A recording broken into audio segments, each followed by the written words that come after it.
করা এই কাজ আজকে আমরা শুরু করতে যাচ্ছি।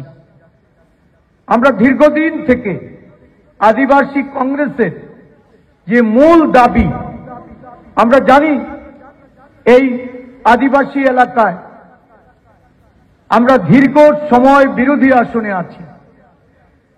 এডিসির জন্মলগ্ন 1984 সাল, 1985-তে যখন এই এডিসির নির্বাচন হয়, সেই দিন থেকে আজকে অবধি আমরা এই স্বশাসিত জেলা পরিষদে কংগ্রেসের পরিষদ আমরা গঠন করতে পারিনি।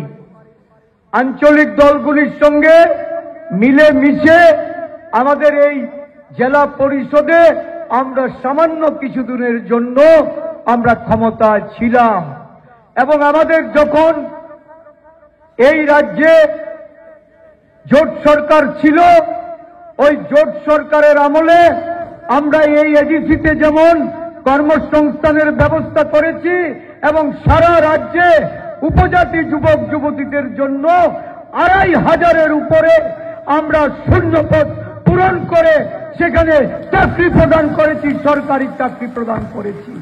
কিন্তু এই জোট সরকার রাজ্যে 37,500 চাকরি প্রদান করেছে, ব্যাকলগ ক্লিয়ার করেছে, এডিসিতে চাকরি প্রদান করেছে। সারা রাজ্য জুড়ে আদিবাসী বেকাররা তারা সেদিন তাদের যে স্বপ্ন, তাদের যে সরকারি চাকরি, কর্মসংস্থান, এমনকি গ্রামীণ এলাকার যে অর্থনীতি, এই অর্থনীতি চাঙ্গা করার জন্য, তার সার্বিক উন্নয়নের জন্য কংগ্রেস নেতৃত্বাধীন জোট সরকার কাজ করেছে আদিবাসীদের স্বার্থে। কংগ্রেস শুধু চিন্তা করে কংগ্রেসের ভাবনা। ইন্দিরাজি সংবিধান সংশোধন করে এডিসি ঘোষণা দিয়েছেন। রাজীব গান্ধী এই রাজ্যের 100টি সংরক্ষিত আসনকে রাজীব রাঙ্খল চুক্তির মাধ্যমে এখানে আরো 3টি আসন বাড়িয়ে 20টি আসন আদিবাসীদের জন্য সংরক্ষিত করে আদিবাসীদের ক্ষমতায়নের লক্ষ্যে রাজীব গান্ধী সেদিন কাজ করেছেন। জওহরলাল নেহরুর সময়কাল থেকে এই রাজ্যে আদিবাসীদের জন্য সমষ্টি উন্নয়ন ব্লক জওহরলাল নেহরু 1956-এ জিরানিয়া ব্লককে ডিক্লেয়ার করেছিলেন।